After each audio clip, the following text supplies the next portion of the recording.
Hey. It's Nora. Come sit down, get comfortable.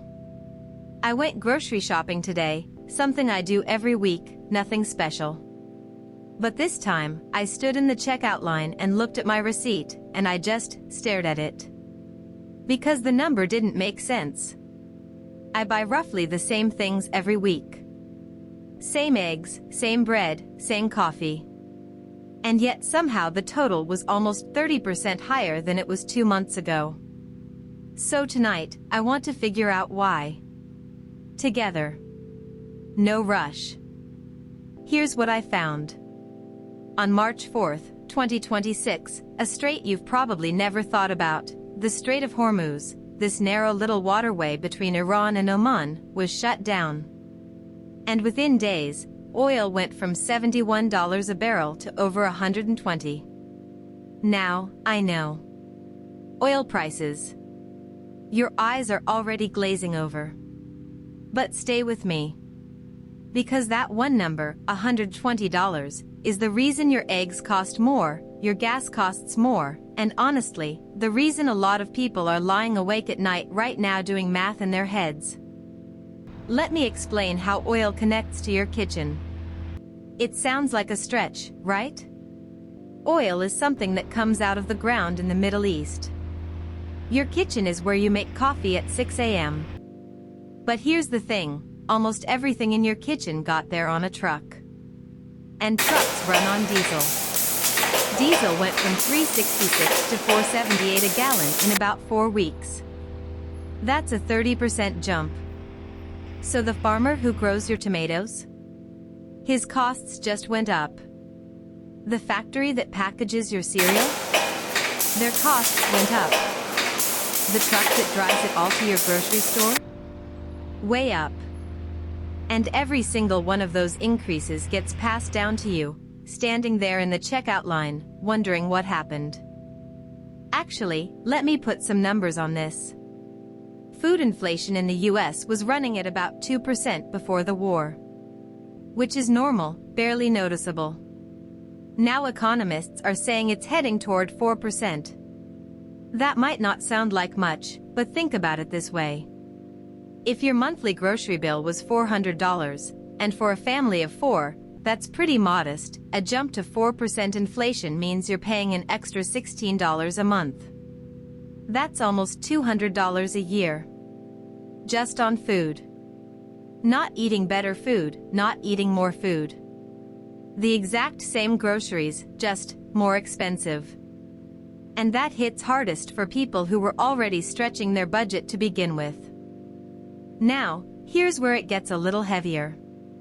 Goldman Sachs, one of the biggest banks in the world, recently raised their recession probability to 50%.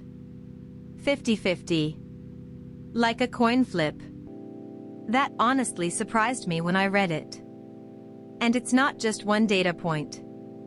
In February, the US economy lost 92,000 jobs. Unemployment ticked up to 4.5%. The International Energy Agency called this, and I'm quoting here, the greatest global energy security challenge in history.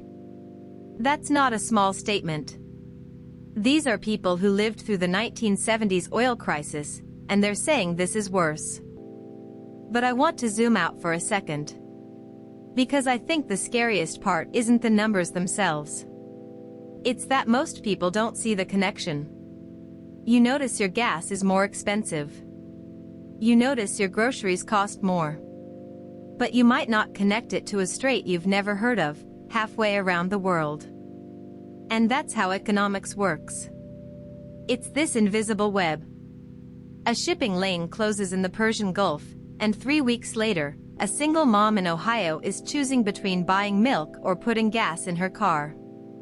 That's not an exaggeration. That's just how tightly connected everything is now. So what happens next? Honestly, I don't know. Nobody does. Some economists think oil will stabilize if the conflict de-escalates. Others think we're looking at sustained prices above $100 for the rest of the year. The Federal Reserve is stuck in a tough spot. Inflation is still above their target.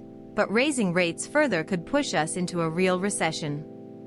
It's like, imagine you're driving a car with the check engine light on, and someone just slashed your tires. Do you stop and fix the tires, or keep driving because stopping feels worse? There's no good answer. And that's kind of where the whole economy is right now. I will say this, though. Understanding what's happening doesn't fix it. Your groceries aren't going to magically get cheaper because you listen to me explain supply chains. But I've always believed that knowing why something is happening takes away some of the fear. When your bill goes up and you don't know why, it feels random. Scary. Out of control. But when you can trace it back, oil, shipping, diesel, farms, trucks, your kitchen, at least it makes sense. And things that make sense are a little less frightening. Even at 2 in the morning. That's all from me tonight. Sleepy Bull, signing off. Go drink some water. Maybe check your pantry, you probably have more than you think.